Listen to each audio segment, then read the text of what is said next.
Queridos, eu quero estar trazendo uma palavra da parte de Deus para a sua vida e também para a minha. Eu confesso que quando o Senhor me deu essa palavra, eu não queria pregá-la não, honestamente. Eu pensei em pregar uma palavra para o Dia das Mães, pensei talvez, até tinha um título, Uma Mãe Segundo o Coração de Deus, pensei assim, mas eu fui buscar em Deus, fui buscar na palavra, pensei em pregar uma palavra de esperança, pensei mesmo, mas todas as vezes que eu abri, o Senhor me mostrava, todas as vezes não, 2 vezes que eu pedi, orei e pedi, e o Senhor me deu exatamente a mesma palavra. E eu falei assim, eu quero uma palavra da parte do Senhor. E é por isso que a palavra começou bem assim, para não deixar dúvida que era o Senhor que estava falando comigo. Jeremias capítulo 11, alguns versos a seguir. Você pode estar abrindo se quiser estar acompanhando. Jeremias capítulo 11, alguns versos a seguir. Glória a Deus. O título dessa mensagem, para você que gosta de gravar, de colocar título aí, é Egito, Jerusalém ou Babilônia? Em que ambiente você está? Está no Egito? Está em Jerusalém? Ou está rumo à Babilônia? Eu não sei, a gente vai descobrir nessa mensagem. Então eu passo a ler Jeremias capítulo 11, a partir do verso 1. Diz assim a palavra do Senhor. Olha só como começou a palavra. A palavra que veio a Jeremias da parte do Senhor, dizendo. Vou repetir, a palavra que veio a Jeremias da parte do Senhor, dizendo. Ouvi as palavras desse concerto e falai aos homens de Judá e os habitantes de Jerusalém. Dize-lhes, pois, assim diz o Senhor, o Deus de Israel, maldito o homem que não escutar as palavras deste concerto, que ordenei aos vossos pais nos dias em que os tirei da terra do Egito, da fornalha de ferro, dizendo, dai ouvidos à minha voz e fazei conforme tudo o que vos mando, e vós me sereis a mim por povo, e eu vos gerei, e eu vos serei a vós por Deus, para que confirme o juramento que fiz aos vossos pais, de dar-lhes uma terra que manasse leite e mel, como se vê neste dia. Então eu respondi e disse, amém, ó Senhor.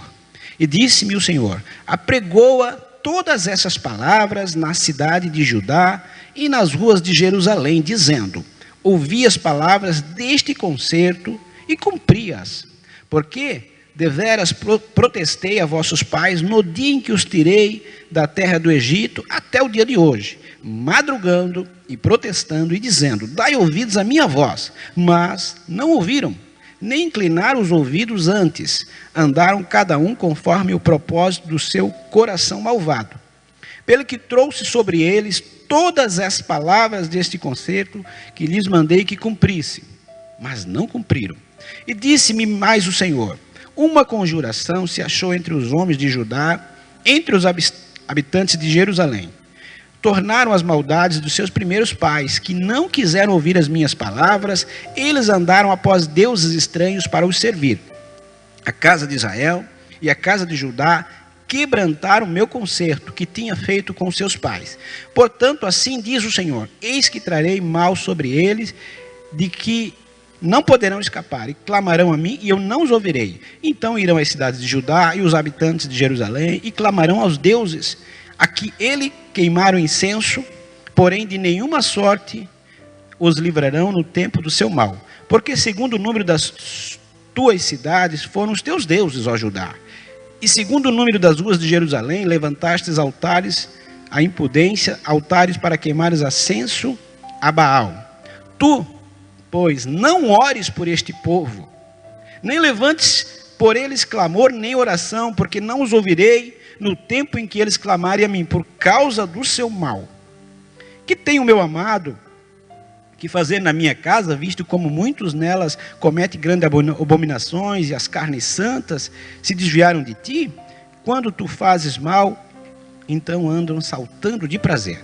Denominou-te o Senhor oliveira verde, formosa por seus deliciosos frutos, mas agora a voz de um grande tumulto acendeu fogo ao redor dela, e se quebraram os seus ramos, porque o Senhor dos exércitos que te plantou pronunciou mal contra ti pela maldade da casa de Israel e da casa de Judá, para que si mesmo fizeram, pois provocaram a ira, queimaram incenso a Baal. Amém, glória a Deus. Até aí tá bom.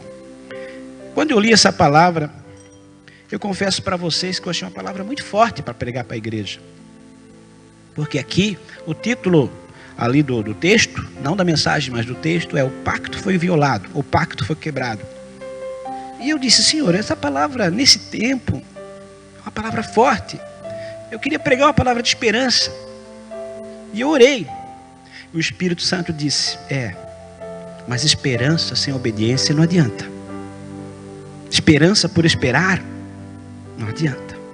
Esperança tem a ver com obediência. Porque se eu tenho esperança, eu preciso obedecer a palavra, porque eu obedeço ela, porque eu creio nela. E essa palavra pode se dividir em 4 partes. Deus lembrando do concerto, da aliança. Deus falando um pouquinho da desobediência de Judá, do juízo de Judá e da rejeição do seu povo. Mas enfim, quando eu vejo Jeremias como profeta, eu vejo Jeremias como uma última tentativa de Deus para livrar o povo da Babilônia. O que eu quero dizer para você, Deus está dizendo a todos os dias, a todos os momentos, para mim e para você, usando pregadores, madrugando, pregadores pela manhã, falando as mesmas coisas, as mesmas palavras, pregando para as mesmas pessoas, do mesmo jeito, da mesma maneira, e mesmo assim, muitas vezes nós não queremos entender. Ele diz: convertei-vos a mim, povo, voltai-vos a mim, porque eu não quero fazer juízo, eu não quero pesar a mão, eu não quero que vocês vão para a Babilônia, eu quero que vocês permaneçam em Jerusalém, porque eu te tirei do Egito. O Egito não é o teu lugar, lá você já esteve. Hoje eu te quero em Jerusalém, não a Babilônia. Mas o que acontece? Muitas vezes, o povo estava em Jerusalém. Sim, fisicamente. Mas espiritualmente estava indo para a Babilônia. E o que significa Babilônia? Babilônia significa lugar de pecado, lugar de juízo. E o que eu quero dizer para a igreja nessa manhã: Deus quer que a gente seja uma igreja. Se tem um momento que nós precisamos ser igreja, é esse momento. Se você perceber, é o planeta inteiro está vivendo essa pandemia. Não é Brusque, não é só o governador de Santa Catarina, não é só o presidente do Brasil que está sofrendo com isso, ou o povo do Brasil, é o planeta inteiro. E todas as vezes que eu vejo o juízo de Deus, principalmente em Israel e Judá, não era para castigar o povo, era para o povo se voltar para Deus, era para o povo buscar a Deus, aleluia. E nós precisamos buscar a Deus. Nós precisamos nos levantar como igreja, e somente nós como igreja podemos parar esse mal. Aleluia. Os governantes, eles estão fazendo o que eles podem, os cientistas estão estudando, estão fazendo a parte deles. Mas o conhecimento deles, até onde eles vão, é limitado. Mas nós como igreja, nós temos um Deus ilimitado, aleluia. E nós não podemos nos conformar com este século, com esse mundo, mas transformar pela renovação do nosso entendimento, para que experimentemos a boa, agradável e perfeita vontade de Deus, diz a palavra de Deus. E não é perfeita a vontade de Deus que venha juízo sobre a terra. Glória a Deus. Eu vejo Jeremias, um profeta para um povo rebelde. E eu quero falar um pouquinho sobre isso. Veja só, imagine você, se coloque dentro da história, se coloque naquele tempo. Jeremias foi chamado por Deus e ele era filho de sacerdote. É uma diferença muito grande entre ser sacerdote e ser profeta. Nós vamos ver logo a seguir a diferença entre o sacerdote e o profeta. Ser sacerdote era muito mais fácil. Era cumprir ritual, era fazer isso. Ele era filho de Ilquias, o pai dele era sacerdote. Porém, ele foi chamado para ser profeta.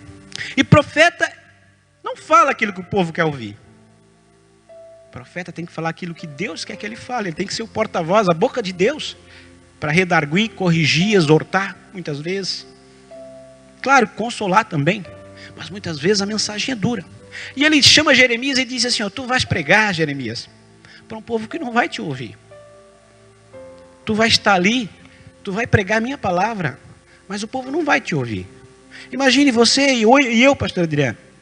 Se Deus falasse conosco, pastora Mary, você vai pregar, mas não adianta nem pregar. O povo não vai querer. Mas mesmo assim prega. Talvez eu dissesse assim: mas para que pregar? Se o povo Não quer. Aí olha só a obediência. Jeremias disse, tudo bem, eu vou pregar. Eu sei que não vou ganhar almas, não vai ser frutífero. A maioria não quer ouvir. Claro, sempre tem uns remanescentes, mas mesmo assim Jeremias pregou. E ele disse que escolheu Jeremias no ventre da sua mãe. Ele disse, eu te dei por profeta às nações. E Jeremias disse, mas eu não passo de uma criança. Não. Ele disse, não digas que sou uma criança. E ele disse, onde eu te mandar, tu irás. O que eu te mandar falar, tu falarás. E eu te livrarei. Não temas diante deles. E ali no chamado de Jeremias, no capítulo 1, você vai ver. Só que eu quero trazer isso para nós, nessa manhã. Em primeiro lugar, Deus está querendo levantar você na tua família, eu na minha família, não apenas como sacerdote. Nós aqui no culto dos homens, nós falamos muito de sacerdócio. O que é o sacerdócio? É aquele que faz o que tem que fazer na sua casa. Ele ora pela sua casa, ele guarda a sua casa, ele cumpre as palavras de Deus na sua casa. Sim, isso é importantíssimo. Ai de nós se não formos os sacerdotes. Porém, Deus está dizendo que não era para Jeremias ser apenas sacerdote, era para ser profeta. Aí é diferente. Aí é diferente. E qual a diferença então, você pode me perguntar, entre o sacerdote e o profeta? O sacerdote, ele era reconhecido da tribo que vem, no caso de Levi. E a lei o autorizava, não precisava provar sua autoridade.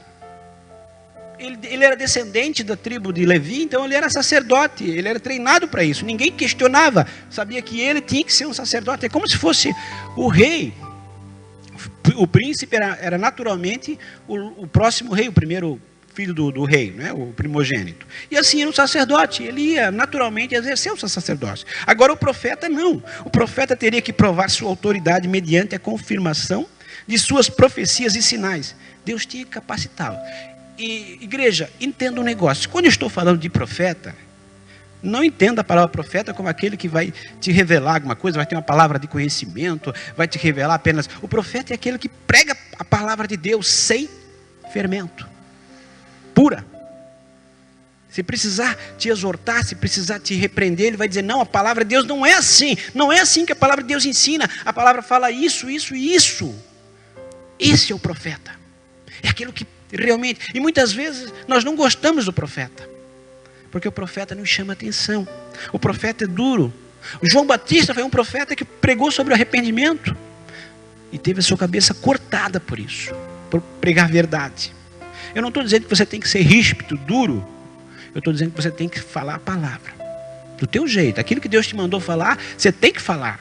Então, o sacerdote também, ele era previsível, cumpria a lei, seus rituais. Já o profeta não. O profeta era imprevisível, aguardava falar de Deus. Falava o que Deus mandava e muitas vezes o povo não gostava. O povo só queria uma mensagem de paz, sombra e água fresca, mas não de arrependimento. Deixa eu falar algo para você. Nós precisamos a cada dia nos arrepender. E muitas vezes, sem o evangelho da graça, a gente prega, o evangelho realmente, a salvação é de graça. Mas nós confundimos salvação com discipulado. É diferente. Salvação não custa nada, Jesus pagou o preço. Para mim ou para você ser salvo, basta apenas a gente crer em Jesus, confessar com o nosso Senhor e Salvador, e amém, nós vamos ser salvos. Agora, ser discípulo, discipulado não é assim. Discípulo tem, quando Jesus diz, aquele que vem após mim, carregue a sua cruz e siga-me. Ele estava falando para quem? Para os discípulos. Discipulado custa. Discipulado é a minha vida que eu coloco no altar. Discipulado eu digo, Senhor, não é o que eu quero falar, não é o que eu quero fazer, não é eu, mas é a tua vontade na minha vida, aleluia. E quando você começa a andar nesse nível, Deus começa a mudar a tua vida, Deus começa a mudar o teu pensar, você já não é mais apenas um salvo, você é um discípulo, aleluia. E Deus está querendo que eu e você, queremos, sejam discípulos, pessoas que realmente se entreguem para Jesus, falem aquilo que Ele quer, aleluia, e não apenas eu estou salvo pela graça e amém, e os outros não estou nem aí. Deus quer que eu e você venhamos nesse tempo a ser boca de Deus, a ser profeta lá no teu trabalho, a ser profeta lá na tua empresa, a ser profeta onde você estiver, dizer, não, Deus vai fazer a diferença. Quando eu olho para a economia, realmente não tem perspectiva. Quando eu olho para a saúde, menos ainda. Mas quando eu olho para o Deus Eu vejo que ainda há esperança, ainda que o ramo foi cortado, que o tronco foi envelhecido no pó, há esperança, aleluia. O sacerdote, ele era sustentado por dízimos e ofertas. Ele tinha o seu sustento. O povo dava o seu dízimo, oferta, os seus animais, e ele era sustentado. Ele ficava num lugar fixo, geralmente lá no templo. Mas o profeta não. O profeta era sustentado por Deus. O profeta, ele tinha que sair do seu conforto. O profeta tinha que sair do seu habitat. Muitas vezes ele tinha que ir para uma caverna, esperar um corvo trazer o seu almoço, o seu jantar, trazer pão e carne. Aleluia. E eu quero dizer, Deus quer te levantar como profeta, porque Ele quer te sustentar nesse tempo difícil, aleluia. Porque Deus diz assim, tu não vais passar necessidade, porque tu vais ver que eu ainda sou o teu Deus, eu ainda te sustento, eu tenho algo na tua vida. Oh Deus, Deus está falando nessa mensagem. Porque é um tempo difícil, mas Ele quer que eu e você profetizamos. Se nós falarmos, está difícil, está ruim, vai ser assim. Você vai ser um profeta na tua casa do caos. Mas Deus quer se levantar você dizendo, não, pode ser que... Eu sei que está difícil no Brasil, eu sei que está difícil, mas o meu Deus ainda tem, Ele é poderoso para mudar a história. A minha história, a história da minha casa, a história da minha família, a história da minha cidade. Ah, Jesus, Deus é bom. O sacerdote, ele sabia o seu ofício, trabalhava com obrigações do passado, mas o profeta não sabia o seu ofício. Ele trabalhava com o momento presente, ainda que fosse uma pandemia, estou trazendo para os dias de hoje, para melhorar o futuro. Eu quero dizer para você, como profeta de Deus, pode estar difícil agora no presente, mas isso não é para você sofrer, para piorar a tua situação, é melhorar o teu futuro, aleluia. Ora, manda cabas cheias. Eu não vi uma única vez que Deus promoveu juízo em Judá e Israel para que eles fossem atormentados. A vontade de Deus sempre foi que eles se voltassem para Deus. E é isso que é a vontade de Deus, que cada vez mais eu e você chegamos perto de Deus. Saramanda cala sudecabalaias. Oh Espírito Santo. Alamandará surremando suidecaias. Oh Deus. O sacerdote, ele tinha conforto, ele tinha ajuda na sua obra. Mas o profeta, muitas vezes, ele era sozinho e dependia de Deus. O sacerdote, ele tinha outros sacerdotes que o ajudavam nos seus rituais, ajudavam ele a fazer as coisas. Mas o profeta dizia, vai lá para Babilônia, prega para eles, prega para Nínive, Jonas. O Jonas não queria, mas ele foi. Mesmo que ele foi desobediente, vai lá para esse povo, Moisés vai para o Egito, vai diante do faraó, mas sozinho. Sim, vai tu e o Arão lá, mas vai. Ele não tinha nenhuma segurança da sua vida, mas ele foi. Eu quero dizer para você, Ramanda Sudecaias, talvez você olhe para a sua empresa, você olha para o seu emprego, talvez você até perdeu o emprego, você não vê nenhuma segurança no sistema governamental. Mas o Senhor te diz, eu sou a tua segurança. Eu sou o Deus da providência. Porque aonde Deus quer que você esteja, você vai estar. Aleluia. Deus sempre se lembra do seu concerto, da sua aliança. Deus diz ali, ouvi as palavras deste concerto. Deus está dizendo para mim e para você, eu tenho um concerto com você. Eu tenho um concerto, aleluia. Deus, muitas vezes, queridos, eu conversava isso lá com a minha esposa, e muitas vezes Deus tem que usar todos os dias os profetas, né? Aquelas pessoas que vão nos orientar. Muitas vezes, eu também já cheguei a dizer isso, e eu pedi perdão. Muitas vezes tem pessoas que todo dia mandam versículo bíblico para a gente, mandam mensagem para a gente, e a gente diz, eles deviam evangelizar os outros, mas não evangelizar os crentes. Mas ele não está te evangelizando, ele está apenas te lembrando. Ele está apenas te lembrando. Porque o importante não é você saber você ser lembrado. Por que que existe uma placa? Cuidado, curva perigosa. Você sabe, às vezes, você passa todo dia lá. Você sabe que aquela curva é perigosa, mas aquela placa está para te lembrar. Esse versículo dessa pessoa que está te colocando todo dia, seja nas redes sociais, seja no YouTube, todo dia ele está te lembrando que Deus ainda te ama, que Deus ainda quer a tua vitória, que Deus é o teu Pai, que Deus diz para você, remanda a caçudecaias, é um novo dia e eu tenho uma nova palavra. É um novo dia e eu estou ainda contigo. É um novo dia e eu acordei com você. É um novo dia e eu estou usando os meus servos, madrugando, como disse a palavra ali, para falar contigo, aleluia. Haramanda cabachaias. Ah, Deus, Ele sempre te lembra. Ele lembrou Josué. Andas, não te aparte do livro da lei. Ele lembrou Salomão quando inaugurou o templo. E Deus sempre quer lembrar de onde nos tirou. Queridos, você precisa se lembrar de onde você veio. Você precisa se lembrar de onde Deus te tirou. Você precisa se lembrar onde era o teu Egito. Alamanda caias. Porque se tem uma coisa que está hoje em desuso, é muito bonito, hashtag gratidão. Todo mundo fala de gratidão. Mas a gratidão não é dizer obrigado. Isso é formalidade. Isso é educação. Quando alguém te faz a coisa, você diz obrigado. Por favor, isso é educação. É muito diferente de gratidão. Gratidão é dizer assim, um dia, sabe, Deus me tirou lá onde eu estava. E eu vou ser eternamente grato. Porque eu sabia que eu iria morrer. Eu sabia que eu não estaria aqui hoje se não fosse o Deus. E é por isso que a minha vida inteira eu dedico a Ele. Porque eu sei de onde Ele me tirou. Eu sei de onde Ele me buscou. Eu não era para estar aqui pregando. Eu não era para estar aqui. Mas eu sei que o Deus me tirou de um vale de alce seco. Aleluia. E gratidão é isso, queridos. É dizer a minha vida é do Senhor. Eu não mando mais nela. É Ele que manda. Aleluia. Ora, manda, cabachaias. E nós não entendemos isso. A gente acha que gratidão. Mas eu agradeci. Não. Agradecer não é isso. Agradecer é dizer que se você precisar, pastor Anderson, eu estou aqui. Precisou de uma oração, eu estou aqui. Fala comigo. Precisou de alguma coisa, eu estou aqui. Eu estou disponível. É isso que Deus quer da gente. Eu estou disponível. Deus, conta comigo, Deus. Eu sou um dos 300 dos Gideões, aleluia. Harabachui candaramandagaias. Oh, Jesus, Tu és bom.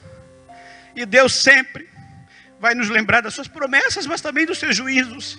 Ele disse, o meu conserto, eu tenho promessa, eu tenho uma terra que emana leite e mel. Mas você que escolhe. Ou você quer ficar em Jerusalém ou Babilônia. A escolha é sua. Ou você quer ir para o céu ou para o inferno. Não é Deus que te manda para lá. É eu e você que escolhemos, aleluia. E Deus sempre vai usar os seus profetas para falar para o seu povo. Tem muita coisa que a gente lê a Bíblia e não entende, não é verdade? A gente lê e parece que não entende.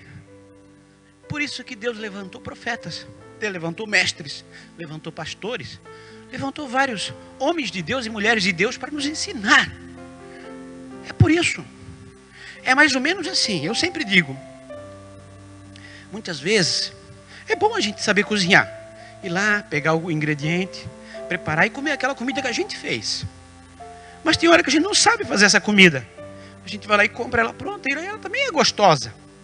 Então muitas vezes é isso. Tem palavra que você não é revelada para você. Mas Deus tem sempre um garçom.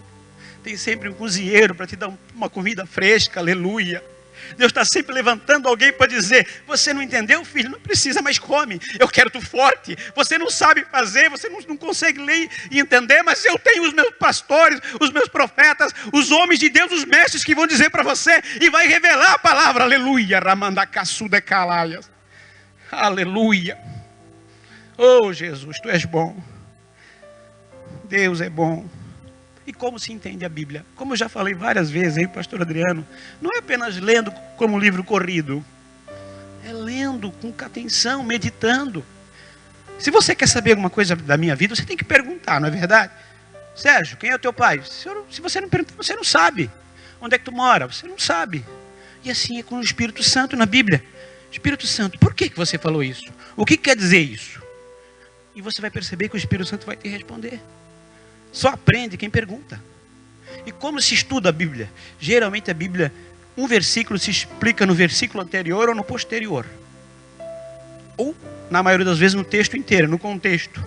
Então você precisa entender para quem Jesus estava falando, por que ele estava falando, qual a promessa desse versículo, qual a advertência, onde eu me encaixo nesse versículo e qual a lição que ele tem para a minha vida e para a sua nesse versículo. É isso, é assim que se estuda a Bíblia. Eu tenho que estar dentro dela. Se eu não estiver dentro da Bíblia, a Bíblia não está dentro de mim. Se eu não estiver dentro da palavra, a palavra não está em mim, aleluia. E Deus sempre está disposto a dar mais uma chance, aleluia.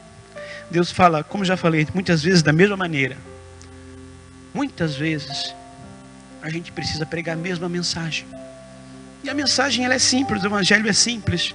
O evangelho é o seguinte: eu me arrependo, eu creio em Jesus, eu entrego a minha vida para Ele e eu confio nele. E o resto Ele fará.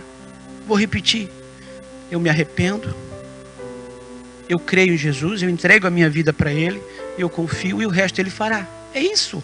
Se você vê qualquer pregador aqui, se ele não pregar nessa linha de arrependimento, de crer, de entregar a vida, de confiança, e o resto Deus faz, ele não está pregando a palavra de Deus.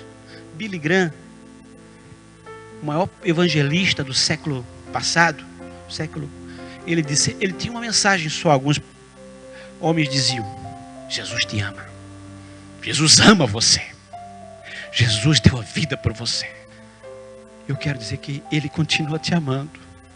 Quando a gente entender esse amor de Jesus, a gente não se sente mais abandonado, a gente não se sente mais desamparado, a gente não se sente mais que vai dar errado, porque a gente sabe que Ele nos ama. Isso basta. Por isso que essas 3 palavrinhas é tão importante. Jesus te ama. Você já percebeu? Se você diz assim, ó, que Deus te abençoe, todo mundo fala que Deus te abençoe. Mas se você diz que Jesus te abençoe, opa, tu és crente? É diferente. O nome de Jesus, ele transforma. Jesus, quando a gente fala em Jesus, ou você ama, ou você, opa, esse é crente, nem vou ficar perto dele. Porque não dá para ficar do mesmo jeito com Jesus, aleluia. E eu quero dizer que você não pode sair daqui do mesmo jeito. Eu não posso sair daqui do mesmo jeito. Ou nós somos de Jesus, ou não somos de Jesus, aleluia. Oh, baragassuri candaramandaias. O evangelho. E Deus sempre tem uma voz aqui na terra. Como é que você vai saber que é Deus falando contigo? Deus não vai dizer aquilo que você quer ouvir. Deus vai te confrontar muitas vezes. Não espere, porque eu quero isso, promessa. Toda promessa, antes de uma promessa tem um mandamento. Antes da bênção, a obediência. Então, se você está na obediência, Deus vai te abençoar. Agora você está com a vida toda errada, não quer se consertar, não quer fazer nada. Depois quer a bênção de Deus.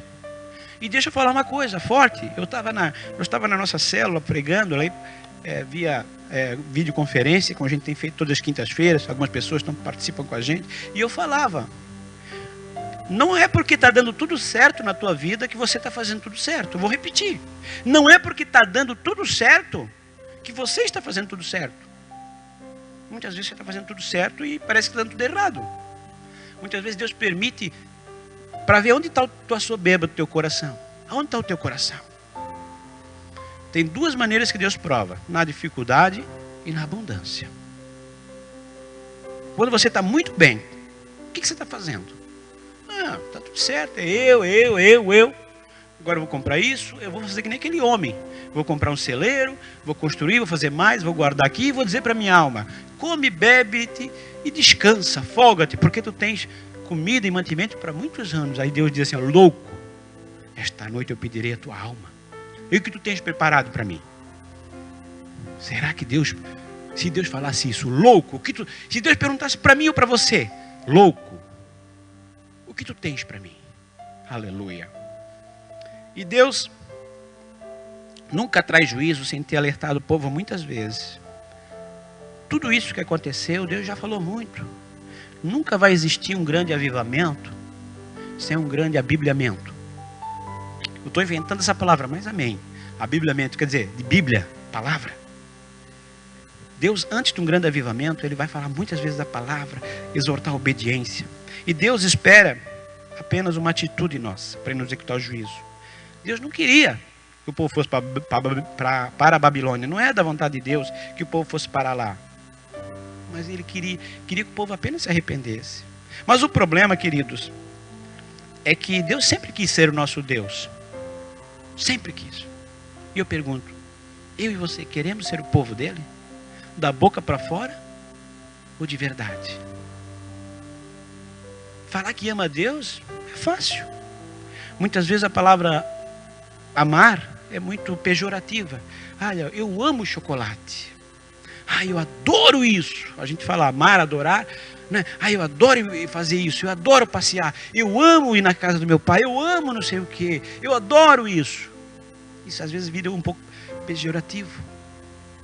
Isso é diferente de gostar, de ter prazer, do que amar, adorar. E a gente usa isso de uma forma que às vezes... Por isso que a gente não tem a noção exata do que é o amor de Deus, e nem a noção exata de se eu amo Deus. Porque a gente usa isso para tudo quanto é coisa. Queridos, estou terminando. E Deus quer um povo diferente. Ser normal é fazer o que a maioria faz. Agora, para eu ser um filho, eu preciso ser parecido com o pai. Queridos, eu não sei como é que está a tua vida. Eu não sei se você já saiu do Egito, eu espero que sim. O Egito significa o mundo. Você estava no mundo. Aí você veio para a terra prometida, esteve em Jerusalém. Mas não é porque você está na igreja que você é igreja. Não é porque eu estou na igreja que eu sou igreja. O povo disse, não, nós temos o templo, nós temos o profeta, nós não precisamos obedecer. Nós temos isso, Deus não vai tocar a gente. Deus é um Deus misericordioso, sim, Ele é misericordioso. Mas teve um momento que Ele diz aqui, versículo 14, 11, 14. Disse para Jeremias, tu, pois, não ores por este povo, nem levante por ele clamor nem oração, porque não ouvirei no tempo em que eles clamarem a mim por causa do seu mal. E essa mensagem é forte. Quando eu vi isso, foi forte. Chegou um momento que Deus disse, não adianta mais orar. O povo não quer. O povo não quer. Eu conheço o coração deles. E Deus está dizendo para mim e para você nessa manhã, eu conheço o teu coração. Eu não desisti de você. Eu não desisti. Eu não desisti. Eu estou te dando uma nova oportunidade hoje. Hoje. Nesse momento difícil. Eu não desisti. Mas eu tenho percebido que você desistiu de mim. Não, Senhor, eu não desisti, eu estou na igreja. Não. Estar na igreja não quer dizer ser igreja. O que Deus está dizendo para mim e para você, até que ponto você está disposto a dar mais um passo por mim? Até que ponto? E eu falo para mim isso também, não falo para vocês. A palavra sempre fala primeiro para mim. Eu não sou hipócrita, eu também percebo que quanto mais eu leio a palavra, eu percebo que mais eu preciso caminhar. O quão longe eu estou ainda do que Deus queria para a minha vida. Mas eu estou falando essa palavra com muito temor, com muita reverência.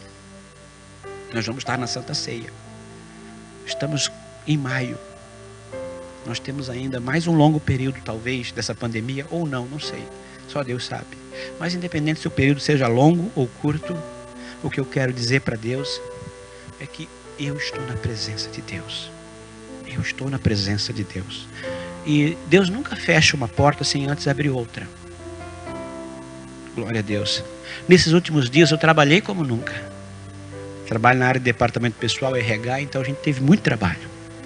E daí cheguei lá na minha empresa, a diretora me chamou e disse assim, ok, como é que está o serviço? Quando é que tu dá conta? Lá pela terça ou quarta-feira. Beleza, aí vai aliviar? Vai. Beleza.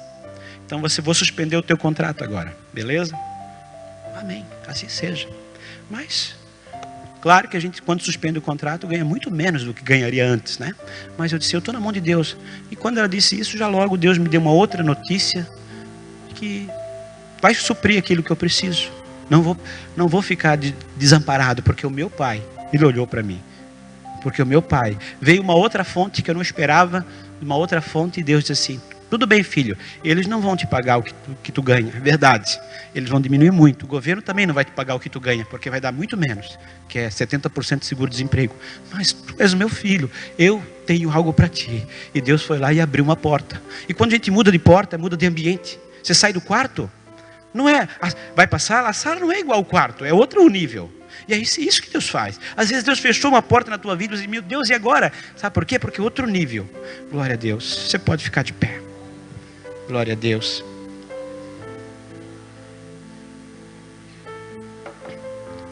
Glória a Deus. Glória a Deus. Deus, Ele é bom. Queridos, eu quero orar por você. E logo em seguida, a gente vai estar participando da Santa Ceia.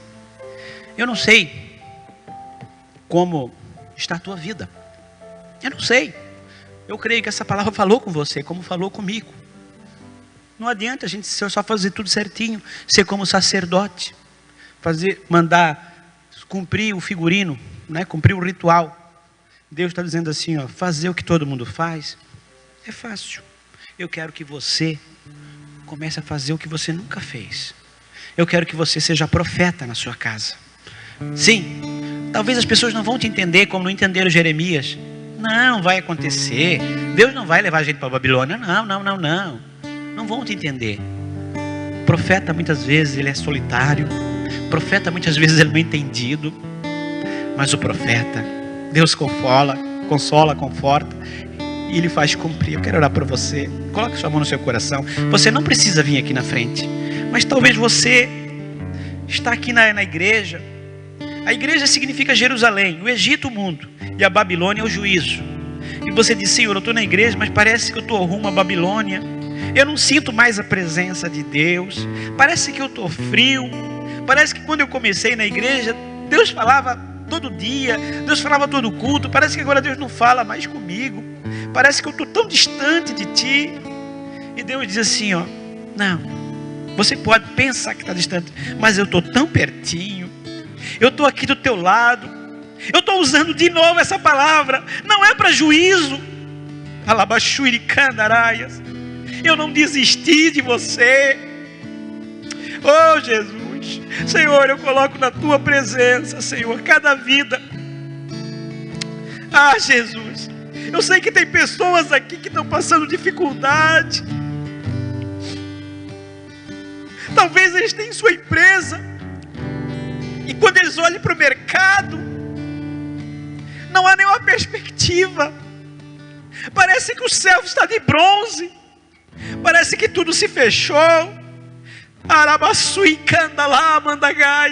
Mas o Deus da providência, o Deus do sustento, o Deus que te ama, o Deus que te resgatou do Egito, o mesmo Deus que te sustentou até agora, Ele te diz, filho, filha, eu não te desampararei, eu estou contigo, vede o grande livramento que eu estou fazendo, e ainda tu vai dizer para a tua geração, eu vivi milagres, eu vi Deus operar na minha vida, eu tive experiências com Deus. Oh, Jesus, começa a entrar com a providência, Senhor. Tu sabes todas as coisas, Pai. Talvez tem pessoas que estão passando por dificuldades, não tem mais nem vontade de viver, desanimaram. Oh, Jesus, mas Tu és o Deus do ânimo, Tu és o Deus da providência, Tu és o Deus que ainda está dando uma nova chance, Tu és o Deus da segunda chance, Pai. Em nome de Jesus, Pai, eu coloco cada vida na Tua presença e começo a transformar os seus corações e as suas vidas, Senhor. E ainda essa semana eu profetizo que uma boa notícia vai acontecer em nome de Jesus, e tudo vai ser para a glória de Deus. Adore o Senhor. Enquanto isso, os obreiros podem vir para servir a ceia.